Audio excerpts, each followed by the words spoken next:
माझं स्पीड झालं 28, 29, 30 मी चाललोय आणि हा ट्रक बघा किती मध्ये चाललाय। पोलिसाचीच गाडी बघा, ती नियम पाळते का? टू व्हीलर वाले धडधड धडधड धड निघून जातात आणि हे आम्हाला असं त्रास देतं ना। फाउंटन पाशी पोहोचणं म्हणजे आता एक मोठी अचिव्हमेंट वाटायला लागली मला।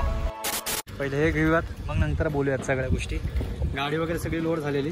नमस्कार मंडळी, स्वागत आहे आपल्या आणखी एका नवीन व्हिडिओमध्ये। तर फायनली आपली गाडी लोड झालेली आहे। हे बघा अशा प्रकारे आपण लोडिंग केलेलं आहे, कारण की विषय काय आहे, पुढे जे आहेत पुढे 5 आपण लावलेले आहेत आणि मागे 2 बांधलेले आहेत आणि मेन जे काम होतं आपलं ते होतं स्टेपनीचं। तर ते काम सुद्धा झालेलं आहे, म्हणजे आता प्रवासामध्ये आपल्याला काही टेन्शन नाहीये। पण ऍक्च्युली आता विषय काय झालाय, हे जे आहेत ना ह्याच्यामुळं जो लोड आहे ना तो सगळा पुढे आलेला आहे आणि जे आपले पाट आहेत ते आपण मागे बेंड मारलेले आहेत। त्याच्यामुळं जाताना एवढं सावकाश सांभाळून जावं लागणार आहे ना आपल्याला, जबरदस्त। कारण की जवळजवळ इथून 450 ते 500 किलोमीटर आहे, जास्त काही लांब नाहीये, बऱ्यापैकी समोरूनच जावं लागणार। तर रश्या वगैरे होत्या माझ्याकडे म्हणून काही टेन्शन नव्हतं, त्याच्यामुळे व्यवस्थित पॅक वगैरे केलेले। लोडिंग होता वाजलेले आहेत 1:30। निघूयात, लॉक वगैरे मारतो। इथून जे जायचं आपल्याला ते जायचंय अंकलेश्वरला, जे की गुजरात मध्ये येतं। इथून जवळजवळ साधारण जे अंतर आहे ते 450 ते 500 पकडा, एवढं अंतर आहे। आता माझ्याकडे जाण्यासाठी साधारण 2 मार्ग आहेत, आपण नाशिक मार्गे पण जाऊ शकतो, सापुतारा वगैरे, आणि दुसरा जो आहे जुन्या मुंबई मार्गे आपण गुजरात हायवेला लागू शकतो।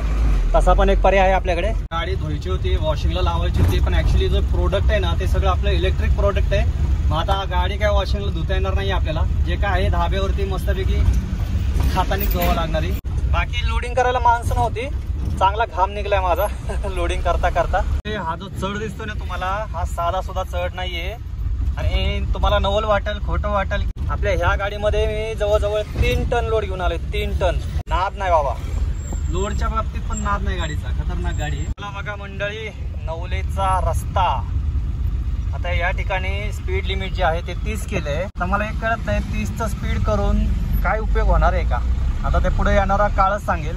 पण ऍक्च्युली ह्या ज्या पांढऱ्या पट्ट्यात ना ह्या सुद्धा खूप धोकादायक आहेत बरं का। किती निष्पाप लोकांचे जीव गेलेत त्याच्यामध्ये। जास्त जे ऍक्सिडेंट होतात ना ते बाहेरच्या गाड्यांचे होतात, ज्यांना माहिती नाही, हे जी लाईन रेग्युलर चालतात ना त्यांना माहिती झालेला हा रस्ता कसा आहे। आता बघा माझं 22 स्पीड आहे, 23 स्पीड आहे आणि याचा स्पीड बघा किती स्पीड मध्ये चाललाय तो। काय उपयोग आहे का तुम्ही सांगा? फक्त स्पीड लिमिट करून फाईन मारून उपयोग नाही होणार। हे ड्रायव्हरची मेंटॅलिटी चेंज करणं खूप गरजेचं आहे या ठिकाणी, असं माझं पर्सनली तर मत आहे।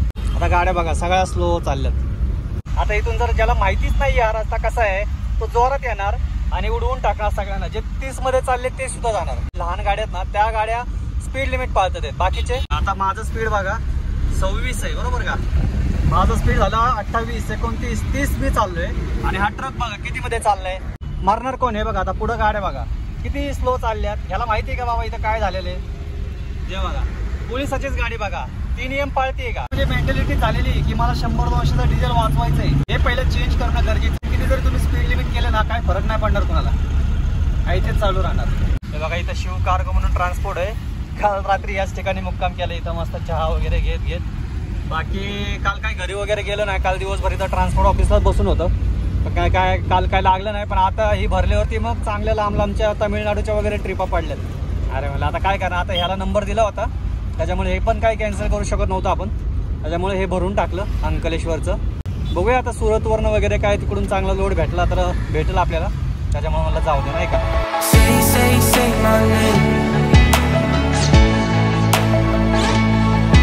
काय एक्सप्रेस वेने नाही जाणार आहोत आपण, सरळ जुन्या हायवेनेच जाणार आहोत, जे की बेस्ट आहे आपल्यासाठी। टू व्हीलर वाले धडधड धडधड धड निघून जातात आणि हे आम्हाला असं त्रास देतं ना, लय गाडी आपट त्याच्यावर लय। सगळ्या रश्या ढिल्ल्या करून टाकला आता हे बांधलेलं। लोणावळ्यामध्ये आलो आहोत आणि ट्रेन बघा 3 इंजिन आहेत मागे घाट चढण्यासाठी। कधीच्या काळात ना आलो मी इकडं, परत लय दिवस झाला मी आलो, लय दिवस। चला जरा थांबूयात, आलोच आहोत कधीच्या काळात ना, तर पुन्हा दर्शन होते का नाही होते माहित नाही। एक गोष्ट बघूया, लूज वगैरे झाली का रस्सी ते पण चेक करूया। प्रॉब्लेम तर काय आलेला नाही अजून, एकदम मस्त तुमच्या भावाने पॅक बांधलेलं आहे, त्याच्यामुळे काही टेन्शन नाहीये। बाकी थोडस तर कागद खाली आलंय, खाली थांबलं ना रिंकीला वगैरे मग तिथं करून घेऊया। बरेच वर्ष झाले आलेलो मी या ठिकाणी। अरे बाप काय सही सीन आहे, खतरनाक। तो धबधबा बघा अजून चालू आहे, तो धबधबा अजून चालू आहे। हिवाळा संपत आला तरी चालू आहे।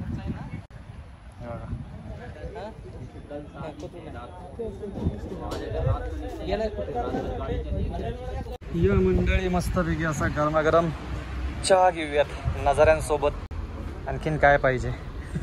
बरं झालं आलो या घाटातून आणि एकदम टायमिंग परफेक्ट टायमिंगला आलो. आता आपलं दरवेळेस आता हेच व्हायला लागलं बरं का. एकदम परफेक्ट टायमिंगला आपण जिथं पाहिजे तिथं पोहोचायला लागलोय. असं वाटतं की समोर एकदम मोठा स्क्रीन लावला आणि त्याच्यावरती काहीतरी वेगळं नाही का असं नॅशनल जिओग्राफीवरती जो लागतो ना सीन सेम त्या टाईपमध्ये फिलिंग आहे. हे बघा गाडी पण येते घोटवडी बोरवली घोटवडी.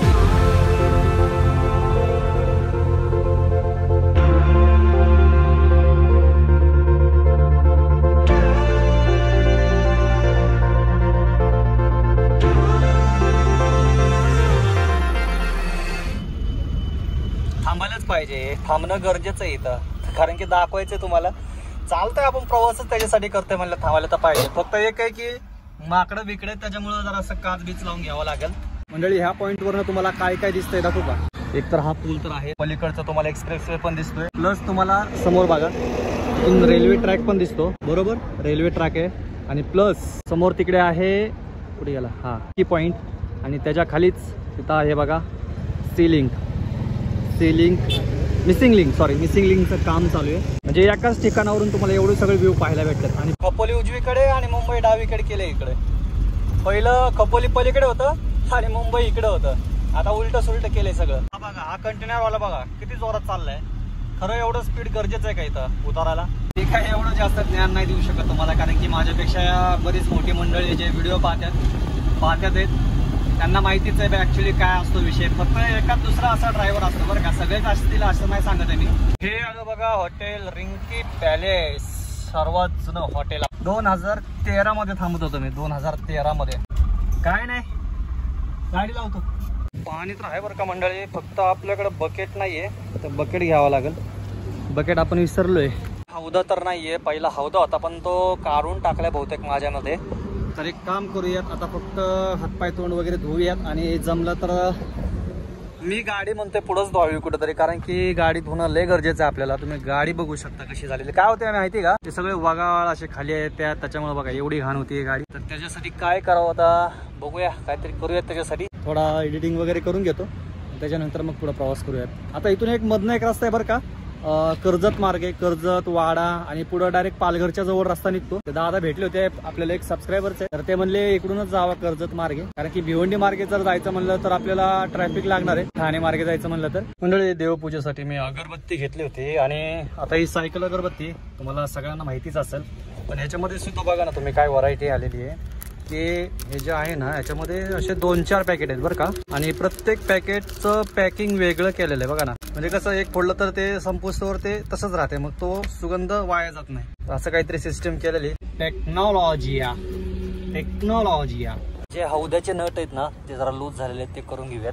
कारण की गाडी जराशी बॅलन्स घेऊया झाल्यासारखं वाटायला लागलं मला. मागं हौदा असा मागे पुढे झोला मारायला लागलाय. म्हणजे तेलामुळे जे झालं होतं ना आपलं नुकसान त्याच्यामुळे ते अजून हे व्हायला लागलेले. तर हे जे नट आहेत ना हे आपल्याला फिट करायचे टाईट करायचे. करून घेतो मी. आणि आपले सबस्क्रायबर दादा बडा दोस्त काम वगैरे करून घेतो आणि मग नंतर निवांत भेटतो.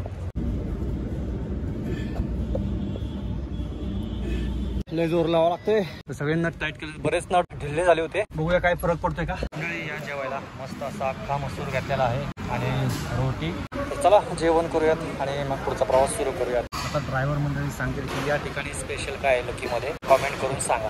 चला मंडळी निघतो आपण हॉटेल रिंकी मधून. आणि आता जवळजवळ वाजलेले आहेत 9:30. आणि बराच वेळ गेला म्हणजे थांबलो मी मुद्दामून. कारण की कंटिन्यू ट्रॅफिक दिसत होतं. पूर्ण रेड दिसत होतं मला ठाणे वगैरे या बाजूला. तर आता 9:30 वाजलेले आहेत. म्हणजे तिथपर्यंत जाऊस तर बऱ्यापैकी क्लिअर होईल. हळूहळू दमादमाने निघूयात. आणि मंडळी तुम्हाला एक गोष्ट दाखवायची.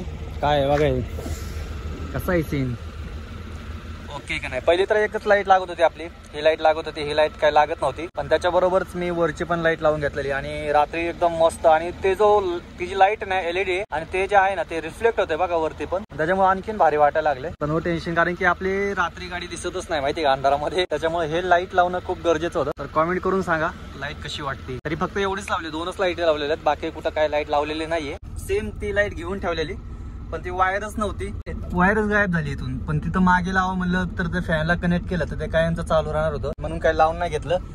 तर बघूया परत आता पुण्यामध्ये आलो तर त्या ठिकाणी लावून घेऊयात. चला आता निघूयात. ते वरती तर दिसतच आहे रिफ्लेक्ट आणि खाली पण रिफ्लेक्ट होते बरं का. ते बघा भारी का नाही, मस्त दिसते का नाही. जास्त डोळ्यांना त्रास पण होत नाही बरं का त्यांनी.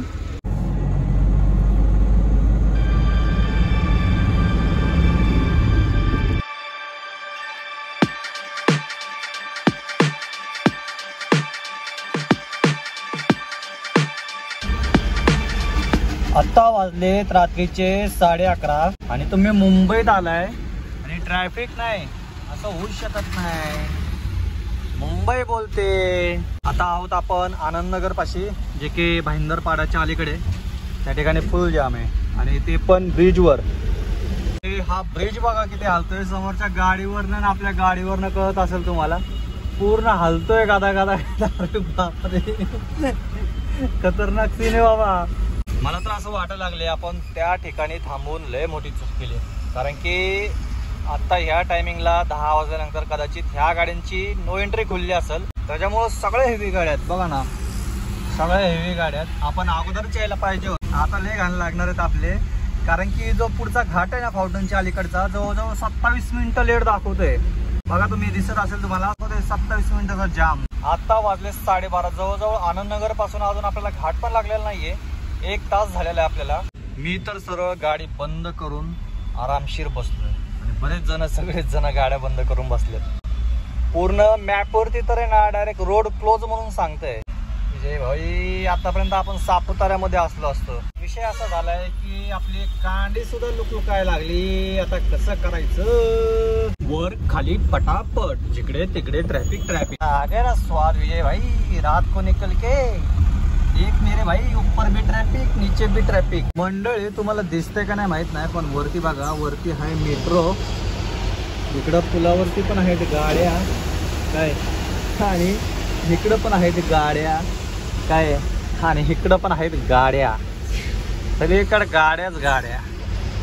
लकालकी मंडळी, आपल्याला डिझेल पंप भेटलेला आहे. मला तर वाटायला लागलं इथंच याच पंपावरती थांबावं आणि या ठिकाणी मुक्काम करावा. नो टेन्शन मध्ये. काही संपणार दिसत नाही मला. थांबलं तर सकाळपर्यंत पण असंच असेल बहुतेक. थांबणार तरी कसं काय इथं. आता तरी बऱ्यापैकी नो टेन्शन, डिझेल तरी झालं का आता काही टेन्शन नाही. तर बरोबर 2 तास झाले आता आपण ट्रॅफिक मध्ये आहोत आणि फाउंटन पाशी पोहोचणं म्हणजे आता एक मोठी अचिव्हमेंट वाटायला लागली मला. पाय माझा कामच नाही गेलाय बाबा, क्लच दाबून दाबून. नाही बाबा, परत रात्री तरी येणारच नाही अजिबात इकडं. मी येणारच नाही.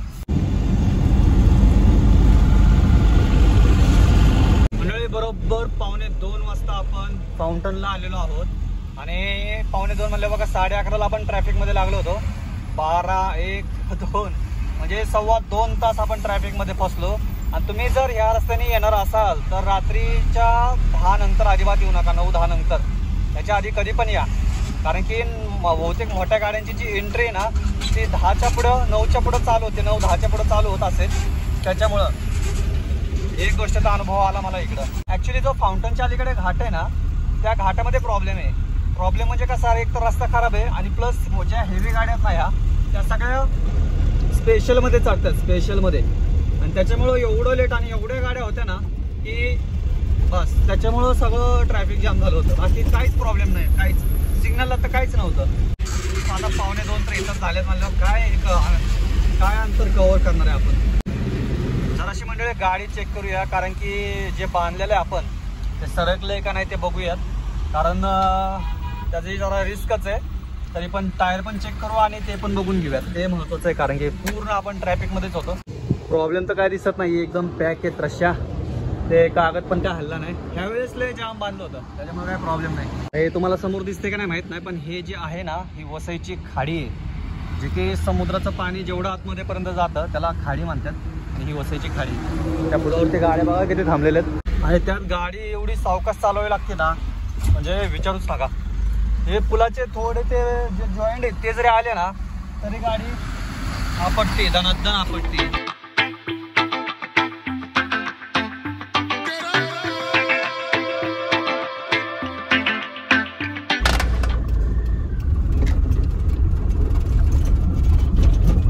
मंडळी टाइम झालाय बघा, 3:06 झाले सकाळचे. आणि आता आपण हॉटेल सुप्रीम पाशी आहोत. अजूनही इथून जवळ आहे 261 किलोमीटर. आणि आपण किती वाजता निघालो होतो, जवळजवळ 1च्या आसपास निघालो होतो.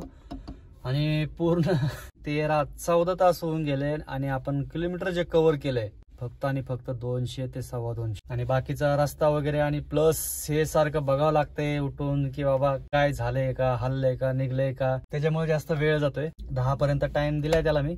विचार करतोय तासभर तरी आराम करावा इथं, त्याच्यानंतर पुढे कंटिन्यू करूया प्रवास. तर कसा वाटला तुम्हाला आतापर्यंतचा प्रवास, आतापर्यंतचा व्लॉग कॉमेंट करून सांगा. आवडला असेल तर एक लाईक शेअर सबस्क्राईब नक्की करा. भेटूया पुढच्या प्रवासामध्ये. Bye bye, signing off. जय महाराष्ट्र.